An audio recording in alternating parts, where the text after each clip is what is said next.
একটা সময় ছিল যখন জ্ঞান মানে শুধুই বই নয়, জ্ঞান মানে ছিল সভ্যতা। আজ থেকে প্রায় ১৫০০ বছর আগে ভারতের তিহারের বিস্তীর্ণ প্রান্তরে গড়ে উঠেছিল এমন একটি শিক্ষানগরী যার কোনো তুলনা তখন পৃথিবীতে ছিল না, যেটির নাম হচ্ছে নালন্দা। বিশ্বের সব থেকে প্রাচীন নালন্দা বিশ্ববিদ্যালয়। নালন্দা কোনো নির্দিষ্ট রাজ্যের জন্য তৈরি হয়নি, এটি ছিল পুরো বিশ্বের জন্য। এখানে পড়তে আসতো চীন, তিব্বত, কোরিয়া, জাপান, ইন্দোনেশিয়া এবং মধ্য এশিয়ার নানা অঞ্চলের শিক্ষার্থীরা। খ্রিস্টীয় ৫ম শতকে গুপ্ত সম্রাট কুমারগুপ্ত এই প্রতিষ্ঠানের সূচনা করেন। পরবর্তীতে গুপ্তপাল শাসকরা নালন্দাকে রাজকীয় সুরক্ষা ও পৃষ্ঠপোষকতা দেন। ধীরে ধীরে নালন্দা পরিণত হয় বিশ্বের প্রথম আন্তর্জাতিক বিশ্ববিদ্যালয়ে।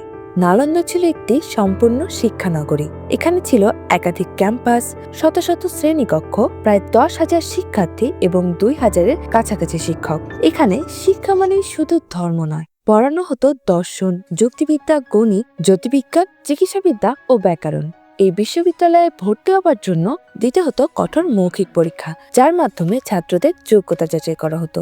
নালন্দার সবচেয়ে মূল্যবান সম্পদ ছিল এর গ্রন্থাগার। ৩টি বিশাল ভবনে ছড়িয়ে থাকা এই জ্ঞান ভাণ্ডারে সংরক্ষিত ছিল লক্ষ লক্ষ পাণ্ডুলিপি। এই বইগুলো ছিল প্রাচীন বিশ্বের স্মৃতি। চীনা পরিব্রাজক হিউয়েন সাং নালন্দায় বহু বছর অবস্থান করেন। তার লেখায় পাওয়া যায় নালন্দার শৃঙ্খলা, নীরবতা এবং জ্ঞান চর্চার গভীরতার বর্ণনা।